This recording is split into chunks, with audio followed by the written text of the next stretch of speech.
I mentioned earlier the passion, and that's something that I know really drives ICRISAT. And at that driving seat of our passion is our Director General, Dr. William Dar. So I'd like to invite Dr. Dar to come up to provide us with his message for today.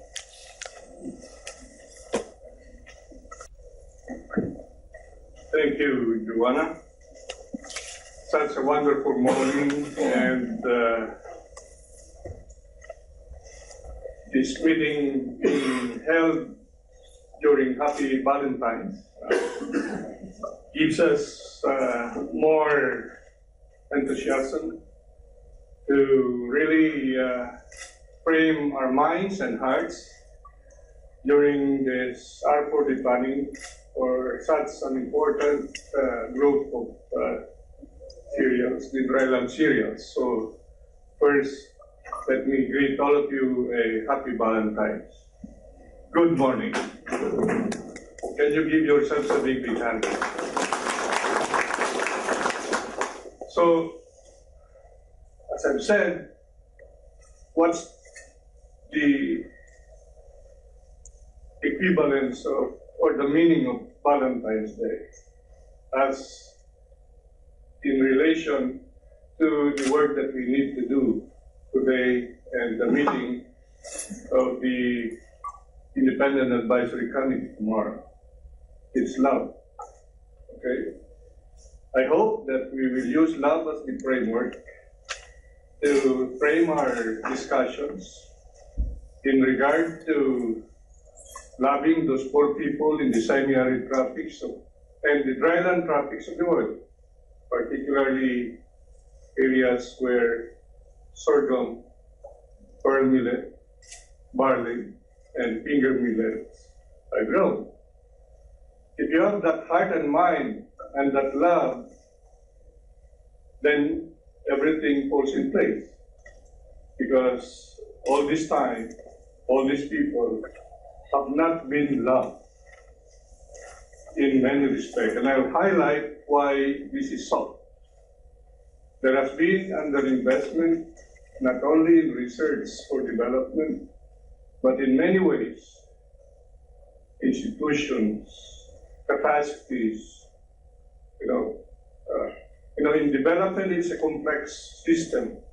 It's not just research that we need, it's not just technology that we need, but it is a complex puzzle that we need to assemble. And all this time, all these years, those 650 million poorest of the poor have been underloved or underinvested. Okay? And these are mostly in the dryland tropics or in the dryland areas of the world. So that's such a powerful message that I'd like to give before this August gathering. Because if we have the heart and the mind of the 650 million poorest of the poor in our frame, in our discussions, then we should be able to underscore and highlight what from the R4D dimension must be put in place. And bring this out to the world and say, let's have more love to these people, 650 million poorest of the poor. And in many dimensions, because, while you have to project the kind of science that we do for the poorest of the poor, you need to articulate as well what will work in many dimensions. As I've said, technology, for those in development, technology, although a narrow part of the jigsaw puzzle, but it is such a very powerful component of the development process. Okay. The farm gate value, you know all what I'm going to say. It's all in the document of the CRP on dryland cereals.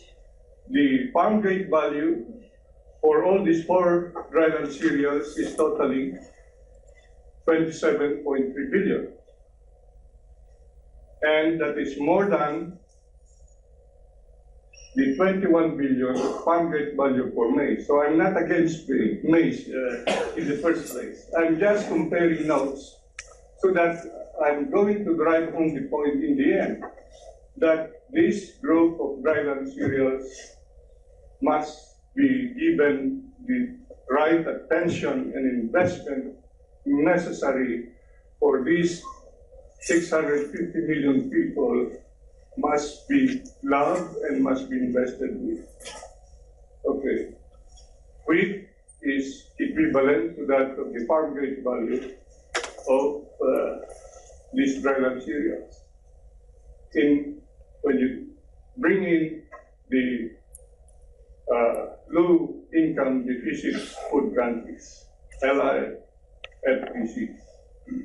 So there is economy. That's one message. There is economy in why we should invest also in dryland cereals. Let's really look at this as one driving force why dryland cereals matter. Okay? And the other fact I would like to highlight is that the hectareage is not just few million hectares. It is 81 million hectares for these 4 crops. So 81 million hectares is such a huge, landscape.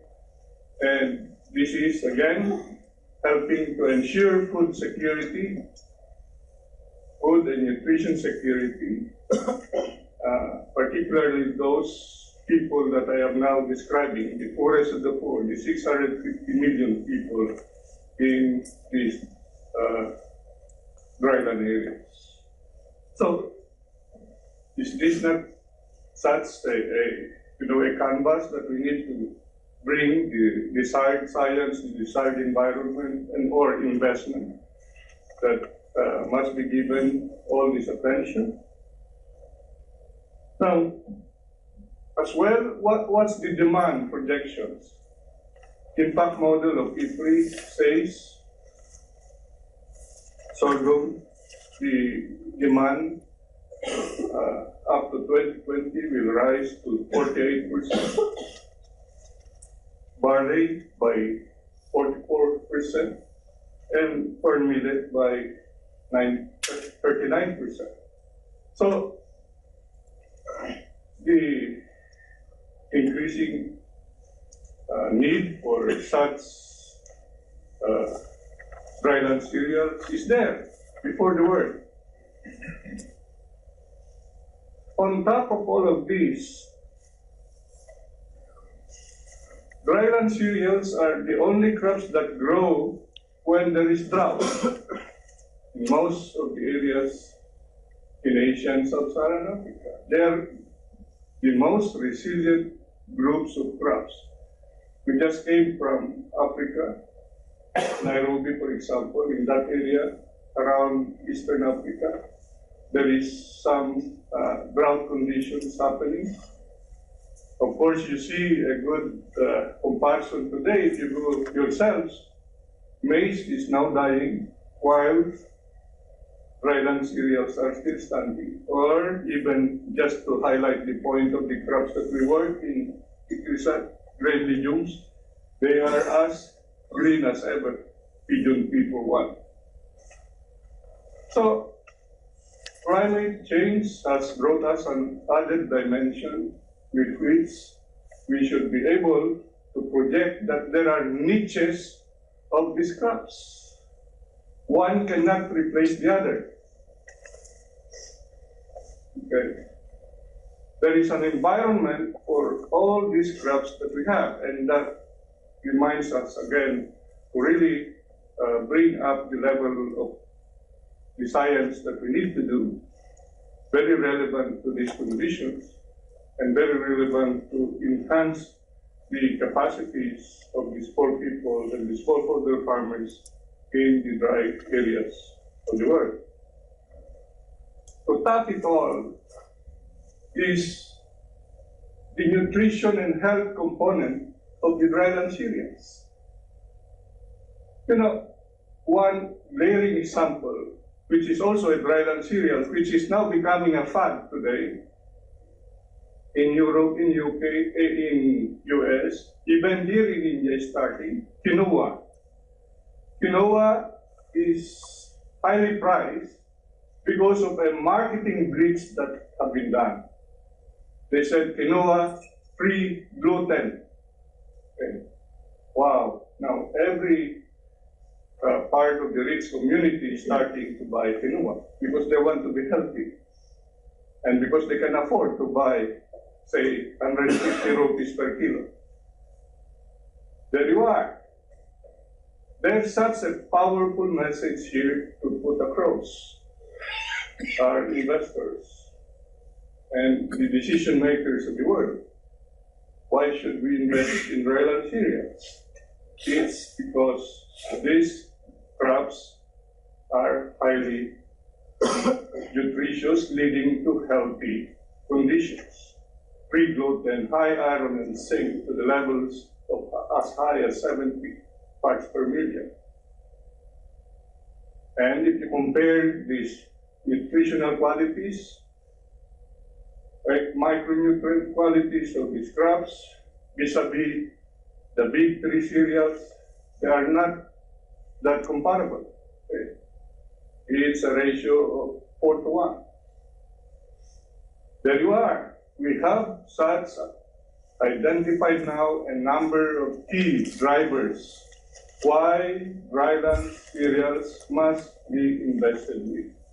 Among many others that I've mentioned, other components of enhancing the development of the dryland areas of the world.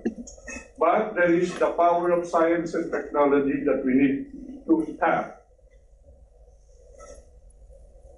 We need to now use the relevant science to project the very importance again of this set of dryland crops.